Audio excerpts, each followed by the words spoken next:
Hello, ഒരു product നമ്മൾ മാർക്കറ്റിൽ ഇറക്കുന്നതിന് മുമ്പേ തന്നെ അത് വിജയിക്കോ ഇല്ലയെന്ന് അങ്ങനെ അറിയാം. ഒരു അമേരിക്കൻ സംരംഭകയുണ്ട്, അവരൊരു ഇൻവെസ്റ്ററും കൂടിയാണ്, ലോറി ഗ്രെനർ എന്ന് പറയും. അവരൊരു പുസ്തകം എഴുതിയിട്ടുണ്ട് ഇതിനെ പറ്റിയിട്ട്. ഈ പ്രൊഡക്റ്റ് പറഞ്ഞാൽ മാർക്കറ്റിലേക്ക് ഇറക്കുന്നതിന് മുമ്പേ എങ്ങനെ നമുക്കത് തിരിച്ചറിയാം, ഇത് വിജയിക്കോ ഇല്ലയോ എന്നുള്ള ആ സാധ്യത എങ്ങനെ തിരിച്ചറിയാം എന്നുള്ള ഒരു പുസ്തകം ഇറക്കിയിട്ടുണ്ട്. ഇവർ പല പ്രൊഡക്റ്റുകൾ മാർക്കറ്റിൽ ഇറക്കുകയും വിജയിക്കുകയൊക്കെ ചെയ്തിട്ടുള്ള ഒരു സംരംഭകയാണ്. ഞാൻ ആ പുസ്തകം മുഴുവൻ വായിച്ചിട്ടുണ്ട്. അതിൽ പറഞ്ഞ പല കാര്യങ്ങളും ഞാൻ പല റീസെല്ലിംഗ് പ്രൊഡക്റ്റുകൾക്ക് വേണ്ടിയിട്ടും അപ്ലൈ ചെയ്ത് നോക്കിയിട്ടുണ്ട്, വിജയിച്ചിട്ടുണ്ട്. അങ്ങനെ പല പ്രൊഡക്റ്റുകളും അവർ പറഞ്ഞ ആ ഒരു ടാറ്റിക്സ് യൂസ് ചെയ്തപ്പോൾ വിജയിച്ചിട്ടുണ്ട് പല റീസെല്ലിംഗ് പ്രൊഡക്റ്റുകളും. ഞാനത് കംപ്ലീറ്റ് നിങ്ങൾക്ക് ഈ വീഡിയോയിൽ ഞാൻ പറഞ്ഞുതരാം എങ്ങനെയാണെന്നുള്ളത്. ഈ വീഡിയോയുടെ അവസാനത്തിൽ ഇതിൻ്റെ ഒരു ചെക്ക് ലിസ്റ്റ് തരാം. നിങ്ങൾക്ക് സ്ക്രീൻഷോട്ട് എടുത്ത് വെക്കാനോ ചെറുതായിട്ട് നോട്ട് പോലെ പ്രിപ്പയർ ചെയ്യാനോ ഒക്കെ ഉള്ള ഒരു ചെക്ക് ലിസ്റ്റ് ഞാൻ ഈ വീഡിയോയുടെ അവസാനം തരാം, ഈ പറഞ്ഞതിൻ്റെ മൊത്തം സമ്മറി ആയിട്ട്. അപ്പോൾ എന്താണ് ഈ പുസ്തകത്തിൽ പറയണതെന്ന് വെച്ച് കഴിഞ്ഞാൽ, ഒന്നാമതായിട്ട് അവർ പറയണത് എന്താണെന്ന് വെച്ച് കഴിഞ്ഞാൽ, നമ്മളൊരു പ്രൊഡക്റ്റ് ഇറക്കാൻ നേരത്ത് ഈ പ്രൊഡക്റ്റ് എന്തെങ്കിലും ഒരു പ്രോബ്ലത്തിനുള്ളൊരു സൊല്യൂഷൻ ആയിരിക്കണം. കസ്റ്റമർ ഫേസ് ചെയ്യുന്ന ഒരു പ്രോബ്ലത്തിനുള്ളൊരു സൊല്യൂഷൻ ആയിരിക്കണം. ഉദാഹരണത്തിന് അവർ നേരിടുന്ന എന്തെങ്കിലും ഒരു ദുരിതം പെട്ടെന്ന് മാറ്റി കൊടുക്കാനുള്ള എന്തെങ്കിലും ഒരു സൊല്യൂഷൻ, പെട്ടെന്ന് കാര്യങ്ങൾ വേഗത്തിലാക്കാനുള്ള, കുറച്ചും കൂടി അവരുടെ ലൈഫ് ബെറ്റർ ആക്കാനുള്ള എന്തെങ്കിലും ഒരു സൊല്യൂഷൻ ആയിരിക്കണം ഈ പ്രൊഡക്റ്റ്. പിന്നെ അടുത്തത് ഇവർ പറയണത് എന്താണെന്ന് വെച്ച് കഴിഞ്ഞാൽ, യുണീക്ക് ആയിരിക്കണം പ്രൊഡക്റ്റ്, ഒരു യുണീക്നെസ് ഉണ്ടായിരിക്കണം, എന്തെങ്കിലും വ്യത്യസ്തമായിട്ട് നമ്മൾ ഇറക്കണം. രണ്ട് രീതിയിലും മാർക്കറ്റിലേക്ക് നമുക്ക് യുണീക്ക് ആയിട്ടുള്ള പ്രൊഡക്റ്റുകൾ ഇറക്കാൻ പറ്റും. ഒന്ന് ഓൾറെഡി എക്സിസ്റ്റിംഗ് ആയിട്ടുള്ള പ്രൊഡക്റ്റ്, നിലവിൽ മാർക്കറ്റിലുള്ള പ്രൊഡക്റ്റ് എന്തെങ്കിലും ചെറിയ വേരിയേഷനോ കാര്യങ്ങളൊക്കെ വരുത്തി നമുക്ക് ഇറക്കാം. രണ്ടാമത്തേന്ന് പറഞ്ഞാൽ കംപ്ലീറ്റ്ലി പുതിയ പ്രൊഡക്റ്റ് നമുക്ക് ഇറക്കാനായിട്ട് പറ്റും. മാർക്കറ്റ് ഇന്ന് വരെ കാണാത്ത പുതിയ പ്രൊഡക്റ്റ് ഇറക്കാനായിട്ട് നമുക്ക് സാധിക്കും. ഇത് പറയാനുള്ള കാരണം, ഈ യുണീക്നെസ് എന്തായാലും ഉണ്ടാവണമെന്ന് പറയാനുള്ള കാരണം എന്താണെന്ന് വെച്ച് കഴിഞ്ഞാൽ, മാർക്കറ്റിൽ ഓൾറെഡി ഉള്ള പ്രൊഡക്റ്റുമായിട്ട് മത്സരിക്കുക എന്ന് പറഞ്ഞാൽ പ്രയാസമുള്ളൊരു കാര്യമാണ്. അസാധ്യമായ കാര്യം എന്നല്ല, പ്രയാസമുള്ളൊരു കാര്യമാണ്. അപ്പം നിങ്ങൾ പുതിയൊരു പ്രൊഡക്റ്റ് ഇറക്കാൻ നേരത്ത് കുറച്ച് യുണീക്നെസ് ഒക്കെ കൊണ്ടുവന്നു കഴിഞ്ഞാൽ വളരെ നന്നായിരിക്കും. പിന്നെ അത് മാത്രമല്ല, യുണീക്കായിട്ടുള്ള പ്രൊഡക്റ്റുകളെ റീറ്റെയിലേഴ്സും ഷോപ്പ് ഓണേഴ്സും എല്ലാം ഇഷ്ടപ്പെടുന്നുണ്ട്, കസ്റ്റമേഴ്സും ഇഷ്ടപ്പെടും. യുണീക്കായിട്ടുള്ള വ്യത്യസ്തമായിട്ടുള്ള പ്രൊഡക്റ്റ് അവർ എന്തെങ്കിലും ഒരു പ്രോബ്ലത്തിന് സൊല്യൂഷനായിട്ട് നിങ്ങൾ കൊടുക്കാൻ നേരത്ത് കസ്റ്റമേഴ്സും അത് നല്ല രീതിയിൽ ഇഷ്ടപ്പെടും. പിന്നെ ലോറി ഗ്രെനർ പറയണ വേറൊരു കാര്യമുണ്ട്. മൂന്നാമതായിട്ട് പറയണത് എന്താണെന്ന് വെച്ച് കഴിഞ്ഞാൽ, ഈ നമുക്ക് പ്രോബ്ലം സോൾവ് ചെയ്യുന്ന ഒരു പ്രൊഡക്റ്റ് ആയിരിക്കണം, അതുപോലെ തന്നെ യുണീക്കായിട്ടുള്ള പ്രൊഡക്റ്റ് ആയിരിക്കണം. പിന്നെ പറയണത് എന്താണെന്ന് വെച്ച് കഴിഞ്ഞാൽ, ഇത് കസ്റ്റമേഴ്സിന് വളരെ ആവശ്യമുള്ളത്, അത്യാവശ്യമുള്ളത്, ആവശ്യമുള്ളത് ആ ഒരു കാറ്റഗറിയിലുള്ള ഒരു പ്രൊഡക്റ്റ് ആയിരിക്കണം. അപ്പോൾ നമുക്ക് വളരെ അത്യാവശ്യമുള്ള ഒരു സംഗതിയാണ് ഫുഡ്, വസ്ത്രം, പാർപ്പിടം. ഇതെല്ലാം നമുക്ക് വളരെ അത്യാവശ്യമുള്ള പ്രൊഡക്റ്റുകളാണ് ഈ ഒരു കാറ്റഗറിയിലെ പ്രൊഡക്റ്റ് എന്ന് പറഞ്ഞു കഴിഞ്ഞാൽ. അപ്പോൾ ഈ ഒരു കാറ്റഗറിയിലെ പ്രൊഡക്റ്റ് ആവാൻ നേരത്ത് ഇൻ കേസ് എക്കോണമിയിൽ എന്തെങ്കിലുമൊക്കെ സംഭവിച്ചാൽ പോലും, റിസഷൻ പോലുള്ള കാര്യങ്ങളൊക്കെ സംഭവിച്ചാൽ പോലും അത്യാവശ്യ സാധനങ്ങൾ കസ്റ്റമേഴ്സ് എപ്പോഴും വാങ്ങിക്കും. ഇപ്പോൾ കൊറോണയുടെ ഒക്കെ ടൈമിൽ പലരും ജോലി പോവുകയും ബിസിനസ്സൊക്കെ ഡൗൺ ആവുകയും ചെയ്തപ്പോൾ അത്യാവശ്യ സാധനങ്ങൾ ആളുകൾ വാങ്ങിച്ചു. പിന്നെ ആവശ്യ സാധനങ്ങൾ എന്നുള്ളൊരു കാറ്റഗറിയും കൂടി ഉണ്ട്. വളരെ അത്യാവശ്യം ഇല്ലെങ്കിലും ഇപ്പോൾ ഭക്ഷണം വളരെ അത്യാവശ്യമുള്ളൊരു സംഗതിയാണ്, കാരണം അതില്ലാതെ നമുക്ക് മുന്നോട്ട് പോകാൻ പറ്റില്ല. പിന്നെ ആവശ്യമുള്ളൊരു കാറ്റഗറി ഉണ്ട്. ഇപ്പോൾ ഷേവിങ്, റേസർ ബ്ലേഡുകൾ, കാര്യങ്ങളൊക്കെ ഷേവ് ചെയ്യാൻ ഉപയോഗിക്കുന്ന ഷേവിങ് സെറ്റുകളൊക്കെ ആവശ്യമുള്ളതാണ്. എന്നാൽ ഷേവ് ചെയ്യാതെ നമുക്ക് ജീവിക്കാം. അപ്പോൾ വളരെ അത്യാവശ്യമുള്ള പ്രൊഡക്റ്റ് ആയിരിക്കണം, ആവശ്യമുള്ള പ്രൊഡക്റ്റ്, അത്യാവശ്യം ആവശ്യം, ആ ഒരു രീതിയിലുള്ള, ആ ഒരു കാറ്റഗറിയിലുള്ള പ്രൊഡക്റ്റ് ആയിരിക്കണം. ലക്ഷറി പ്രൊഡക്റ്റ് ആവരുതെന്ന് ചുരുക്കം. കാരണം എന്താണെന്ന് വെച്ച് കഴിഞ്ഞാൽ, എന്തെങ്കിലുമൊക്കെ എക്കോണമിയിൽ സംഭവിക്കാൻ നേരത്ത് അധികം ആളുകളും ലക്ഷറി പ്രൊഡക്റ്റുകൾ അവർ വാങ്ങിക്കില്ല, വളരെ അത്യാവശ്യമുള്ള പ്രൊഡക്റ്റുകളാണ് വാങ്ങിക്കുള്ളൂ. അപ്പോൾ ഈ ഒരു കാറ്റഗറി നിങ്ങൾ പിടിക്കാൻ നോക്കാം. പിന്നെ അടുത്തതായിട്ട് ഈ സംരംഭക പറയുന്ന വേറൊരു കാര്യമുണ്ട്, ഡെമോൺസ്ട്രബിൾ പ്രൊഡക്റ്റ് ആയിരിക്കണമെന്ന് പറയുന്നത്. ഡെമോൺസ്ട്രബിൾ പ്രൊഡക്റ്റ് എന്ന് പറഞ്ഞു കഴിഞ്ഞാൽ, ആളുകൾക്ക് കാണുമ്പോൾ തന്നെ അത് എന്താണെന്ന് മനസ്സിലാവും. നമ്മൾ ഒന്നോ രണ്ടോ സ്റ്റെപ്പിലൂടെ എന്താണെന്ന് പറഞ്ഞു കൊടുത്തു കഴിഞ്ഞാൽ പെട്ടെന്ന് തന്നെ കസ്റ്റമേഴ്സിന് അത് മനസ്സിലാവുന്ന ഒരു പ്രൊഡക്റ്റ് ആയിരിക്കും. ഒരുപാട് കോംപ്ലിക്കേറ്റഡ് ആയിട്ടുള്ള പ്രൊഡക്റ്റ് ആയുള്ള പ്രശ്നം എന്താണെന്ന് വെച്ച് കഴിഞ്ഞാൽ, നമ്മൾ ആദ്യം കസ്റ്റമർക്ക് ഇത് എന്താണെന്ന് പറഞ്ഞു കൊടുക്കണം. അവരെ എഡ്യൂക്കേറ്റ് ചെയ്തതിന് ശേഷം മാത്രമാണ് അവിടെ ഒരു സെയിൽ നടക്കുകയുള്ളൂ.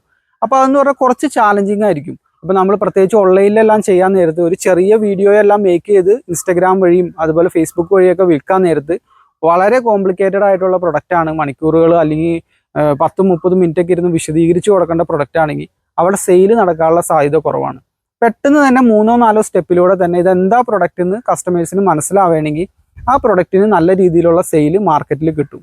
ഇനി അടുത്തതായിട്ട് ഈ പുസ്തകത്തിൽ പറയുന്നത് എന്താണെന്ന് വെച്ച് കഴിഞ്ഞാൽ, റീസണബിൾ പ്രൈസ് ആയിരിക്കണം. ആളുകൾക്ക് അഫോർഡ് ചെയ്യാൻ പറ്റുന്ന പ്രൈസിലാണ് നമുക്കിത് സെല്ല് ചെയ്യാൻ പറ്റുള്ളൂ. അപ്പോൾ നിങ്ങൾ ആദ്യം ആലോചിക്കുക, നല്ലൊരു സൊല്യൂഷൻ, അവരുടെ പ്രശ്നത്തിനുള്ള ഒരു സൊല്യൂഷൻ, യുണീക്കായിട്ടുള്ള ഒരു പ്രൊഡക്റ്റ് നിങ്ങളുടെ കയ്യിൽ വരാൻ നേരത്ത് നിങ്ങൾ ആലോചിക്കേണ്ട വേറൊരു കാര്യമാണ് ഈ പ്രൈസിൻ്റെ വിഷയം. വില ഒരുപാട് കൂടിപ്പോയി കഴിഞ്ഞ് കഴിഞ്ഞാൽ ആളുകൾ വാങ്ങിക്കില്ല, അവർ ഏറ്റവും ചീപ്പായിട്ടുള്ള സൊല്യൂഷനിലേക്ക് പോകും. അപ്പോൾ അവരുടെ അഫോർഡബിലിറ്റിയിൽ നിൽക്കണ, ആ ഒരു റേഞ്ചിൽ നിൽക്കുന്ന പ്രൊഡക്റ്റ് ആയിരിക്കണം. അപ്പോൾ ഏതെങ്കിലും ഒരു പ്രൊഡക്റ്റ് നിങ്ങളുടെ മനസ്സിൽ വരികയാണ്, നിങ്ങൾ ഏതെങ്കിലും മാർക്കറ്റ് വിസിറ്റ് ചെയ്യുകയാണ്, അപ്പോൾ അവിടുത്തെ ഹോൾസെയിൽ പ്രൈസും അതേപോലെ ട്രാൻസ്പോർട്ടേഷനും എല്ലാം കാൽക്കുലേറ്റ് ചെയ്തിട്ട് നിങ്ങൾ നോക്കുക എന്ത് വിലക്ക് ഇത് കസ്റ്റമർക്ക് വിൽക്കാൻ പറ്റുമെന്ന് നോക്കാം. ഓൾറെഡി അതുമായിട്ട് ബന്ധപ്പെട്ട പ്രൊഡക്റ്റുകൾ അല്ലെങ്കിൽ ആ ഒരു കാറ്റഗറിയിൽ മറ്റ് പ്രൊഡക്റ്റുകൾ ഏതെല്ലാം പ്രൈസ് റേഞ്ചിലാണ് വിൽക്കണേന്ന് നോക്കാം. എന്നിട്ട് നിങ്ങൾക്ക് ആ ഒരു അഫോർഡബിലിറ്റിയിൽ നിർത്താൻ പറ്റുമെങ്കിൽ, നല്ല അഫോർഡബിൾ പ്രൈസിൽ നിങ്ങൾക്ക് നിർത്താൻ പറ്റുമെങ്കിൽ, ആ ഒരു റേഞ്ചിൽ നിർത്താൻ പറ്റുമെങ്കിൽ മാത്രം നിങ്ങൾ ആ പ്രൊഡക്റ്റ് മാർക്കറ്റിലേക്ക് ഇറക്കുക. കാരണം എന്താണെന്ന് വെച്ച് കഴിഞ്ഞാൽ നിങ്ങളുടെ കസ്റ്റമേഴ്സിന് ഇത് അഫോർഡ് ചെയ്യാൻ പറ്റിയില്ലെങ്കിൽ എന്തൊക്കെ വാല്യൂ അഡീഷൻ അതിൽ നടത്തിയാലും നമുക്ക് ആ പ്രൊഡക്റ്റ് വിറ്റഴിക്കാൻ പറ്റില്ല. അതാണ് ലോറി ഗ്രനേർ അടുത്തതായിട്ട് ഈ പുസ്തകത്തിലൂടെ പറയണത്.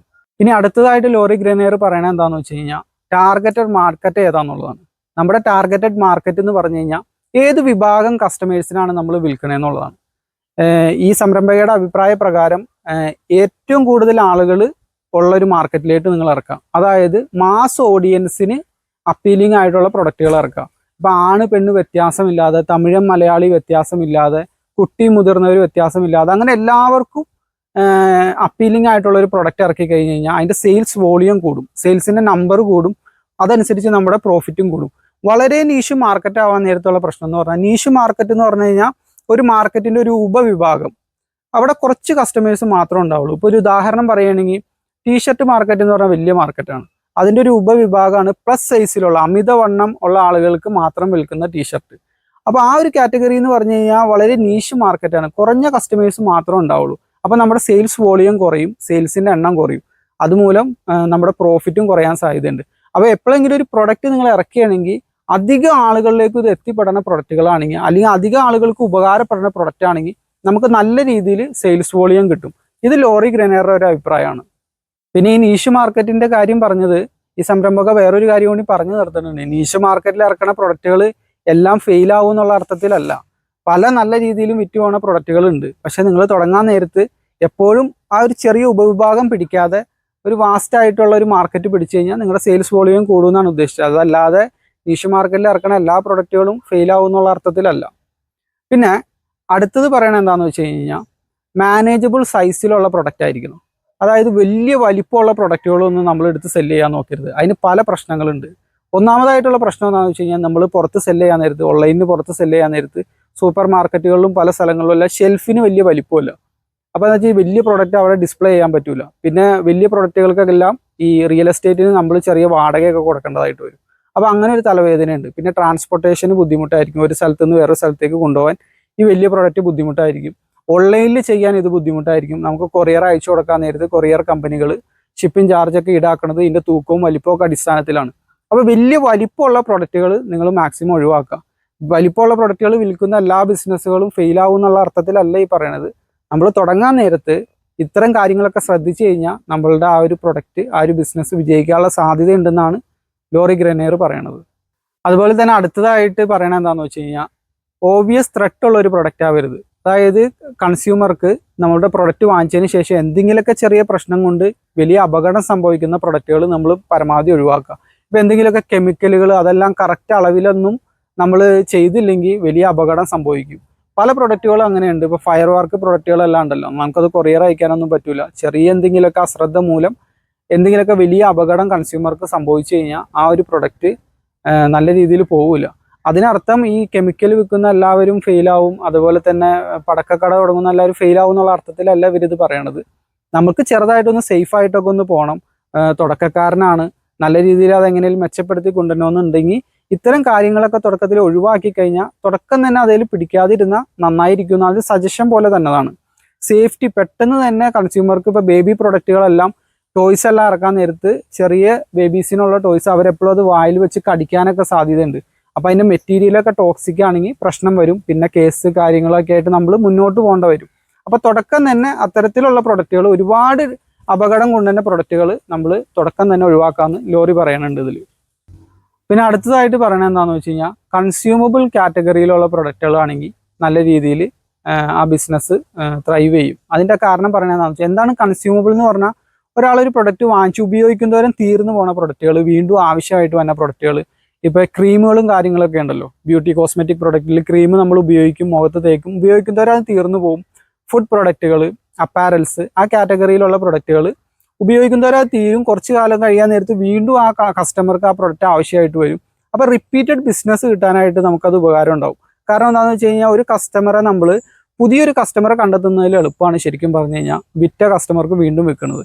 കാരണം എന്ന് വെച്ചാൽ അവരുടെ ട്രസ്റ്റ് ഒക്കെ ബിൽഡ് ചെയ്തിട്ടുണ്ടല്ലോ, അതുകൊണ്ട് തന്നെ നമുക്ക് വീണ്ടും ആ കസ്റ്റമർക്ക് വിൽക്കാനായിട്ട് സാധിക്കും. അപ്പോൾ കൺസ്യൂമബിൾ കാറ്റഗറിയിലുള്ള പ്രൊഡക്റ്റുകൾ നല്ല രീതിയിൽ വിറ്റഴിക്കപ്പെടും. ഇതിനർത്ഥം എല്ലാവരും കൺസ്യൂമബിൾ തന്നെ എടുക്കണം എന്നല്ല. ഈ പറഞ്ഞതിൽ കുറേയൊക്കെ നമ്മൾ യോജിച്ച് വന്നിട്ടുണ്ടെങ്കിൽ ആ ഒരു പ്രൊഡക്റ്റ് നല്ല രീതിയിൽ മാർക്കറ്റിൽ വിജയിക്കാനുള്ള സാധ്യത കൂടുതലാണ്. ഞാൻ ഈ വീഡിയോയുടെ അവസാനം തന്നെ ഞാൻ നിങ്ങൾക്ക് എല്ലാ കാര്യങ്ങളും ഒരു 14ഓളം കാര്യങ്ങൾ ഈ സംരംഭക പറയാനുണ്ട്. അതിലൊരു 8 ശരിയായിട്ട് വന്നാൽ തന്നെ ഈ പ്രൊഡക്റ്റ് നല്ല രീതിയിൽ വിജയിക്കും എന്നാണ് ഇവരുടെ അഭിപ്രായം, ഇവരുടെ എക്സ്പീരിയൻസിൽ നിന്നുള്ള അഭിപ്രായം. ഒരുപാട് പ്രൊഡക്റ്റുകൾ മാർക്കറ്റിൽ ഇറക്കിയിട്ടുള്ള ഒരാളാണ്, എക്സ്പീരിയൻസ് ഉള്ള ഒരാളാണ്. ഞാൻ ആ ഒരു സെക്ഷനിലേക്ക് പോകാം. ഞാൻ സ്ക്രീനിൽ നിങ്ങൾക്ക് കാണിച്ചു തരാം എങ്ങനെയാണ് ആ ഓരോ സെക്ഷനും അവർ തിരിച്ചേക്കണേന്നുള്ളത്. ഒരു 14ഓളം കാര്യങ്ങൾ പറയുന്നുണ്ട്. അപ്പോൾ നിങ്ങൾക്ക് തുടക്കം തന്നെ സ്ക്രീൻഷോട്ട് എടുത്ത് വെക്കുകയോ എഴുതി വെക്കുകയോ ചെയ്യാം. ഏതെങ്കിലും എക്സിബിഷനിലോ അല്ലെങ്കിൽ ഏതെങ്കിലും മാർക്കറ്റൊക്കെ വിസിറ്റ് ചെയ്യാൻ നേരത്ത് ഈ കാര്യങ്ങളെല്ലാം ആ പ്രൊഡക്റ്റിന് അനുയോജ്യമായിട്ട് വന്നിട്ടുണ്ടോ എന്ന് ചെക്ക് ചെയ്തതിന് ശേഷം, അറ്റ്ലീസ്റ്റ് ഒരു 8 കാര്യങ്ങളെങ്കിലും വന്നിട്ടുണ്ടോ എന്ന് ചെക്ക് ചെയ്തതിന് ശേഷം മാത്രം നിങ്ങൾക്ക് പ്രൊഡക്റ്റ് ഇറക്കാം. അപ്പോൾ കുറച്ചും കൂടി ഒരു കോൺഫിഡൻ്റ് ആയിട്ട് നിങ്ങൾക്ക് ആ പ്രൊഡക്റ്റ് മാർക്കറ്റിൽ കൊണ്ടുവരാനായിട്ട് സാധിക്കും. നിങ്ങൾ ഈ സ്ക്രീനിൽ കണ്ടുകൊണ്ടിരിക്കുന്നതാണ് ആ 14 കാര്യങ്ങൾ. ഇതിൽ ഏകദേശം ഒരു 8 നമുക്ക് യോജിച്ച് വന്നു കഴിഞ്ഞാൽ, നിങ്ങളുടെ പ്രൊഡക്റ്റുമായിട്ട് യോജിപ്പുണ്ടെങ്കിൽ ആ പ്രൊഡക്റ്റ് വിജയിക്കും എന്നാണ് ഇവരുടെ എക്സ്പീരിയൻസിൽ പറയുന്നത്. ഇത് പറ്റുമെങ്കിൽ നിങ്ങൾ സ്ക്രീൻഷോട്ട് എടുത്ത് വെക്കാം. അതുപോലെ തന്നെ എഴുതിയെടുക്കുന്നവർക്ക് എഴുതിയെടുക്കാം.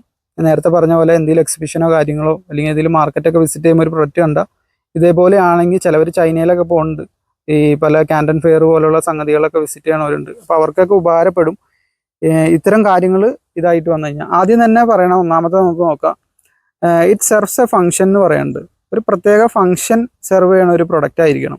ഉദാഹരണം, നമുക്ക് ഇപ്പോൾ വാഷ് ബേസിനൊക്കെ ക്ലീൻ ചെയ്യണമെങ്കിൽ നമുക്ക് കൈ വെച്ച് ക്ലീൻ ചെയ്യാം. പക്ഷെ ആ ഒരു ഫംഗ്ഷൻ നടത്താൻ വേണ്ടി ഒരു ബ്രഷ് ഉണ്ടെങ്കിൽ ആ ബ്രഷ് ആ ഒരു കാറ്റഗറിയിലുള്ള ഒരു പ്രൊഡക്റ്റാണ്. ഒരു പ്രത്യേക ഫംഗ്ഷൻ അത് സെർവ് ചെയ്യുന്നുണ്ട്, അങ്ങനെ ഒരു പ്രൊഡക്റ്റ് ആയിരിക്കണം. പിന്നെ ഇറ്റ് സോൾവ്സ് എ പ്രോബ്ലം എന്ന് പറയുന്നുണ്ട്. ഒരു പ്രത്യേക പ്രോബ്ലം സോൾവ് ചെയ്യുന്ന ഒരു പ്രൊഡക്റ്റ് ആയിരിക്കണം, നേരത്തെ വിശദീകരിച്ച പോലെ തന്നെ.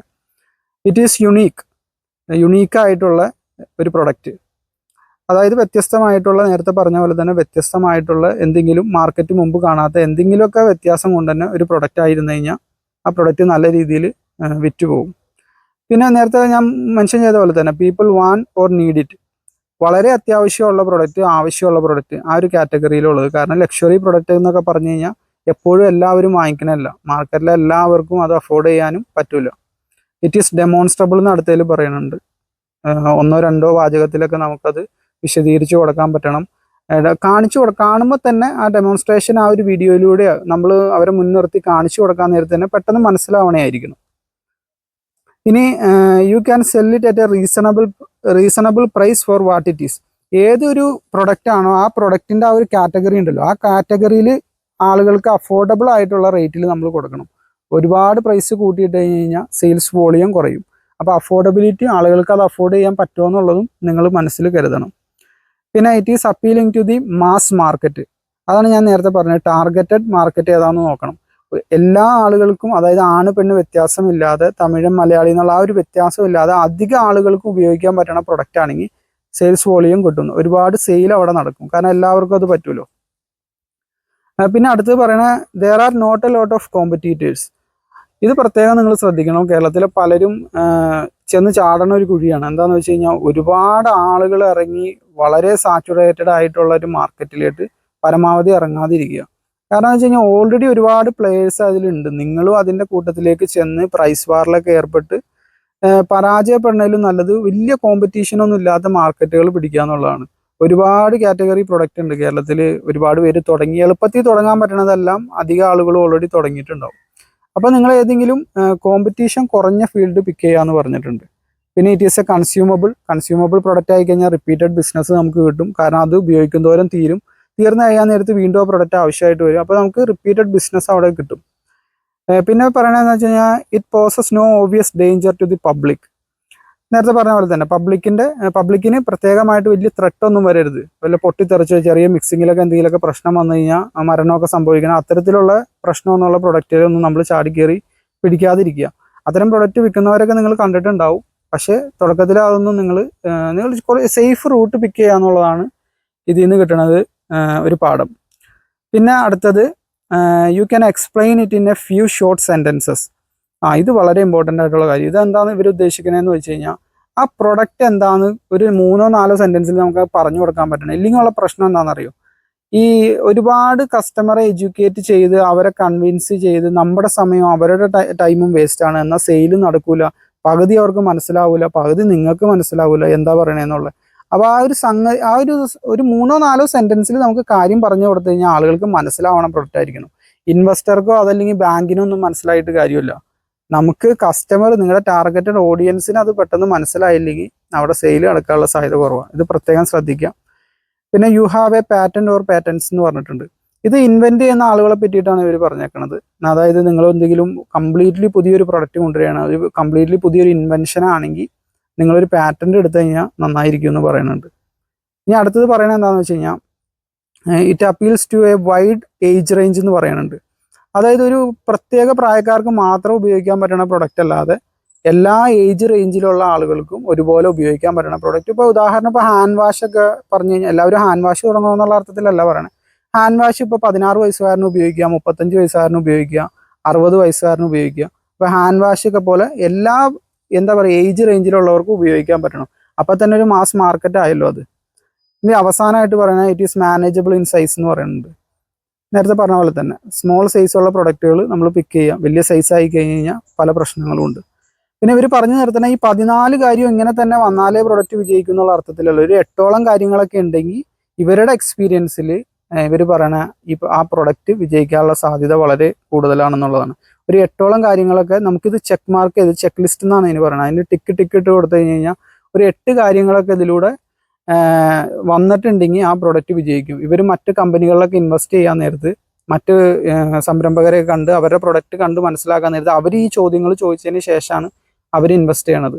അവർ പല ഇൻവെസ്റ്റ്മെൻറ്റിലും നല്ല രീതിയിൽ റിട്ടേൺ കൈവരിച്ചിട്ടുള്ളൊരു സംരംഭകയാണ്, ഒരു ഇൻവെസ്റ്ററാണ്. അപ്പോൾ ഇതാണ് ഇന്നത്തെ വീഡിയോ. ഇനി ഇതുപോലുള്ള വീഡിയോസുമായിട്ട് ഞാൻ വീണ്ടും വരും. Thank you for watching.